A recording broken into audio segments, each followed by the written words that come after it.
तो कल हम लोग ने क्या पढ़ा था? देखो, पदार्थ की अवस्था है, पदार्थ की तीन अवस्था होती है, ठीक है। पदार्थ की कौन कौन सी तीन अवस्था होती है? ठोस होती है, द्रव्य होती है, गैस होती है। ठोस में क्या होता है? अच्छा, पदार्थ की अवस्था तीन है क्यों? कल हमने डिटेल में पढ़ा तो था, पर मैं फिर एक बार बता देता हूँ। जो पदार्थ के कण होते हैं, ठीक है, वो जब बहुत पास हों और उनके पास गति ना हो, कोई वेग ना हो, तो क्या कहलाएंगे? वो ठोस कहलाएंगे। अगर वही जो पदार्थ के कण है उनके पास क्या आ जाए? गति आ जाए, थोड़ा थोड़ा इधर उधर घूम सकते हैं, ठीक है, बंद बना लिया और साथ में इधर उधर घूम भी रहे हैं, तो क्या कहलाएंगे? वो द्रव्य कहलाएंगे। और पदार्थ की ऐसी अवस्था जिनमें ये बंद भी टूट जाए और वो दूर तक घूम रहे हैं, या जैसे ऑक्सीजन है, बंद तो बनाया है O2, ठीक है, लेकिन वो क्या है? वो बहुत तेजी से घूम रहा है, अनियमित, मतलब कोई नियम नहीं है उसको घूमने, कभी इधर कभी इधर कभी इधर, किधर भी जा रहा है। तो कौन सी अवस्था हो जाएगी? गैसीय अवस्था। और कल हमने पढ़ा था विसरण। विसरण क्या होता है? दो अलग अलग गैस हैं, ठीक है, अगर वो आपस में मिले तो उनको क्या कहा जाएगा? विसरण। दो अलग अलग द्रव्य, जैसे दूध और पानी मिला दे, मिल तो जाएगा, ठीक है। कहाँ मिलेगा? दूध में जो खाली स्थान है वहाँ पे क्या मिल जाएगा? पानी। पानी में जो खाली स्थान है वहाँ पे क्या मिल जाएगा? दूध। तो उनको क्या कहेंगे हम? द्रव का द्रव्य मिश्रण। पर सॉलिड का सॉलिड नहीं मिला सकते, ठीक है। तुम अगर चाहो बालू को मिट्टी में मिला दो तो साफ साफ दिखता है, ठीक है, या एक बालू को दूसरे बालू मिला दो तो भी साफ साफ दिखता है कि इसमें व्हाइट वाला है, रेड वाला है, ठीक है, दोनों बालू अलग अलग दिखते हैं, तो मिलाया नहीं जा सकता। ठोस को ठोस में मिलाया नहीं जा सकता। संपीड़न क्या होता है? संपीड़न का मतलब ये होता है कि जब हम किसी भी पदार्थ पर बल लगाएं और उसका आकार परिवर्तन हो जाए, तो उसे क्या कहते हैं? संपीड़न करना। अगर मैं इसको दबाऊं और इसका आकार बदल जाए तो ये संपीड़ित हो सकता है, अगर नहीं हो तो नहीं हो सकता। तो क्या ये हो सकता है? इसका नहीं, ये टूट जाएगा पर इसका आकार नहीं बदलेगा। जल का, जल पे थोड़ा लगाएंगे तो फैल जाएगा वो, पर उसका आकार भी नहीं बदलेगा। पर गैस, कोई सी भी गैस होगी उसको हम दबाएंगे तो दबा करके क्या कर सकते हैं? उसके आकार को, उसकी अवस्था को भी बदल सकते हैं। अगर प्रेशर लगाते जाए तो वो CNG भरा जाता है, सिलेंडर में प्रेशर से भरा जाता है। क्या होता है? जब बहुत ज़्यादा प्रेशर से भरा जाता है तो लिक्विड में बदल जाता है, ठीक है। LPG को जब भरा जाता है तो भी किस में बदल जाता है? लिक्विड में बदल जाता है। तो सिलेंडर लगे होते हैं जो ऑटो में, उनमें क्या भरा जाता है? CNG। और जो सिलेंडर से हम लोग खाना बनाते हैं उसमें क्या भरा होता है? LPG। यहाँ तक हम लोग कल पढ़ गए थे, अब आगे पढ़ते हैं।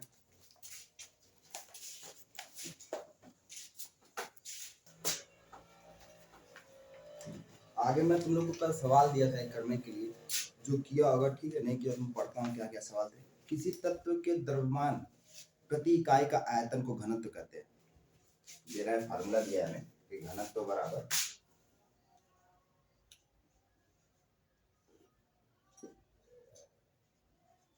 द्रव्यमान, ठीक है, बटा आयतन।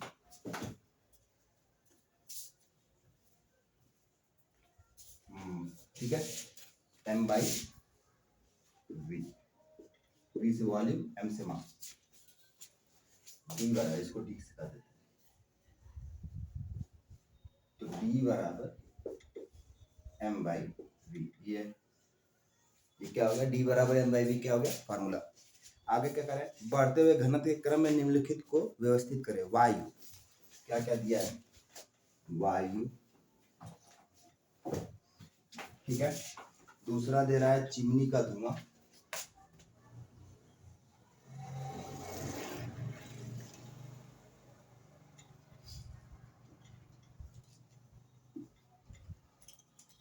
चिमनी का धुआं। तीसरा दे रहा है सहज जल, सहज जल। और चाक रुई लोहा, चाक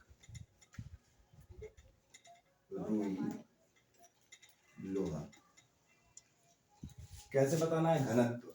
घनत्व का मतलब क्या होता है पहले ये समझो। कोई भी पदार्थ,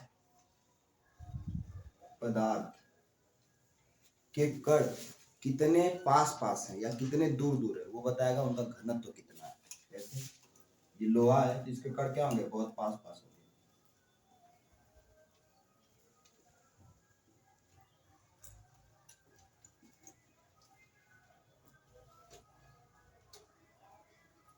कण कहाँ है? बहुत पास पास है, किसके? लोहे का। पर अगर यही वायु हो जाए, ठीक है, वायु, वायु का कैसे होता है पार्टिकल? कण कितने दूर दूर होते हैं?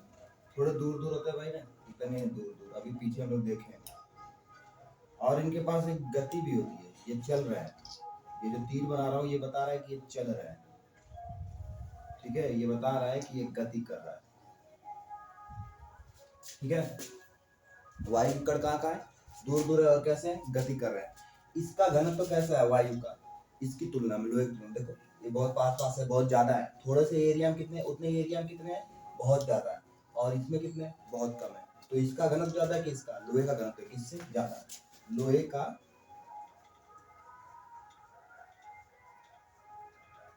घनत्व ज्यादा है किससे, वायु से, ठीक है।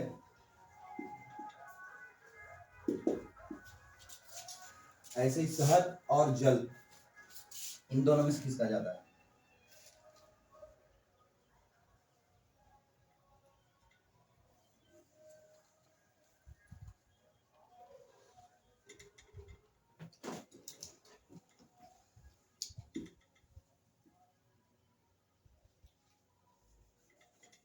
यही बना लेते हैं। शहद, शहद का थोड़ा ऐसे है पास पास, किसकी तुलना में, जल की, जल का कैसे है?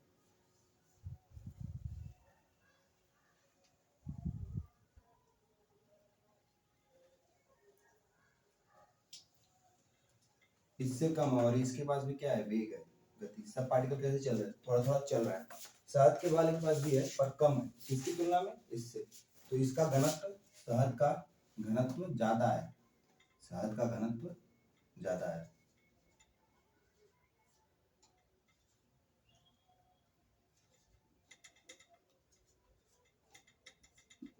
किससे, जल से। अच्छा, चाक और रुई में देखते हैं, चाक के कण भी बहुत पास पास होते हैं,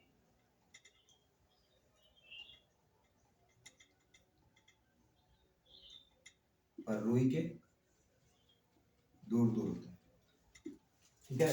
तो इसमें किसका घनत्व तो ज्यादा है, चाक का ज्यादा है, किससे, रुई से, ठीक है। वायु का, अगर चिमनी का धुआं और वायु, इन दोनों में किसका ज्यादा होता है, वायु के कण दूर दूर तो है, पर चिमनी के धुएं के कण वायु से थोड़े नजदीक नजदीक होते हैं, ठीक है। तो इसका घनत्व तो ज्यादा है, किसका, चिमनी के धुएं का घनत्व किससे ज्यादा है, वायु से, ठीक है। एक क्रम बना लेते हैं सबका, कौन सबसे ज्यादा है, सबसे पहले लोहा, उसके बाद चाक, उसके बाद रुई, उसके बाद शहद, उसके बाद जल, उसके बाद चिमनी,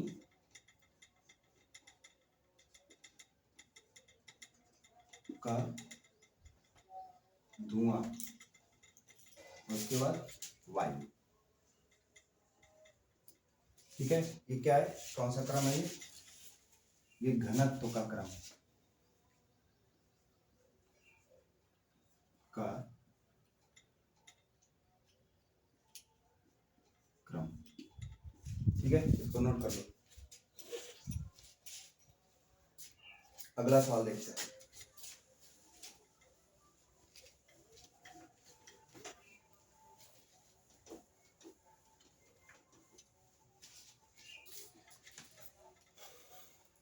अगला सवाल क्या दे रहा है, पदार्थ की विभिन्न अवस्थाओं के गुणों में होने वाले अंतर को सारणीबद्ध कीजिए, निम्नलिखित टिप्पणी दीजिए, दृढ़ता, समता, ये सब तो मैंने पीछे पढ़ा दिया है, आपको उसी में से लिख लेना है, ठीक है। एक चीज और जरा, गतिज ऊर्जा, गतिज ऊर्जा का मतलब, गतिज ऊर्जा का मतलब क्या होता है, गतिज ऊर्जा का मतलब ये होता है कि कोई पार्टिकल जो है, जो द्रव्य में है, तो वो जिस द्रव्य में पार्टिकल कण जो है वो गति कर रहा है, तो वो गति क्या कहलाएगी, उसकी गतिज ऊर्जा कहलाएगी। अगर मैं उसको ऊर्जा दे दूं, तापमान बढ़ा दो उसका, तो उसकी गतिज ऊर्जा बढ़ जाएगी, लिखो, तापमान बढ़ाने पर गतिज ऊर्जा बढ़ जाती है। और गतिज ऊर्जा है क्या? गतिज ऊर्जा द्रव या गैस के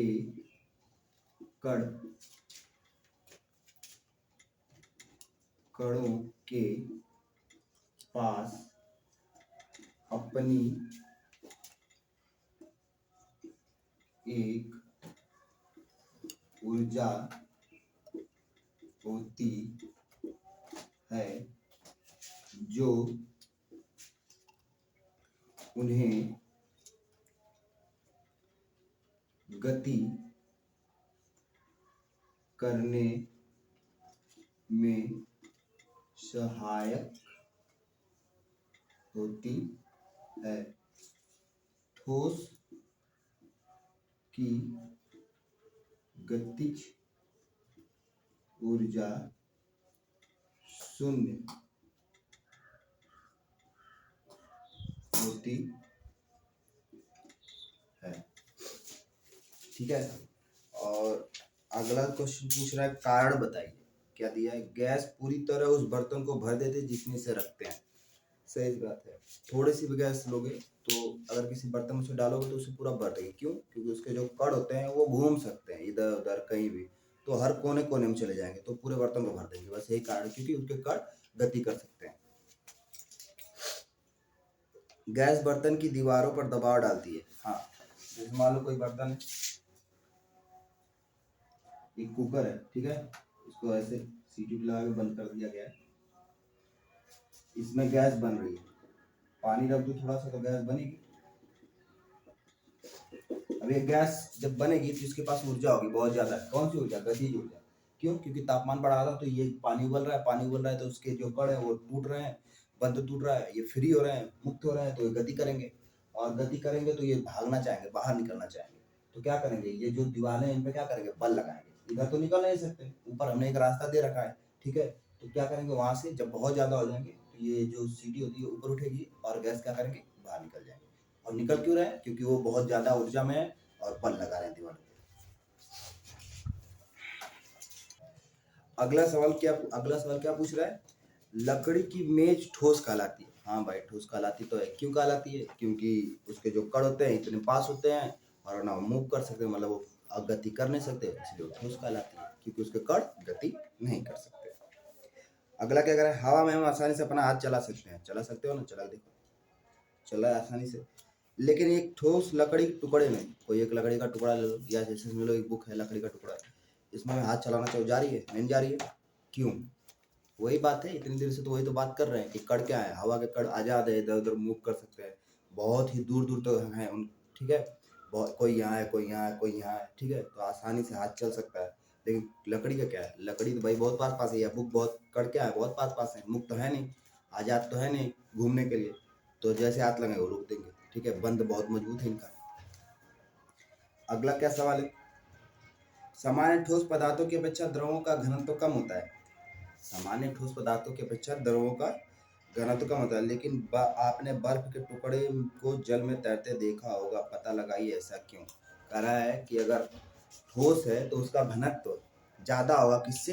द्रव्य से, पानी से लकड़ी का घनत्व ज्यादा होगा, ठीक है। लेकिन कह रहा है कि बर्फ है वो पानी में क्यों तैर रहा है? अगर उसका घनत्व ज्यादा है तो डूब जाना चाहिए, पर बर्फ का घनत्व ज्यादा होता नहीं।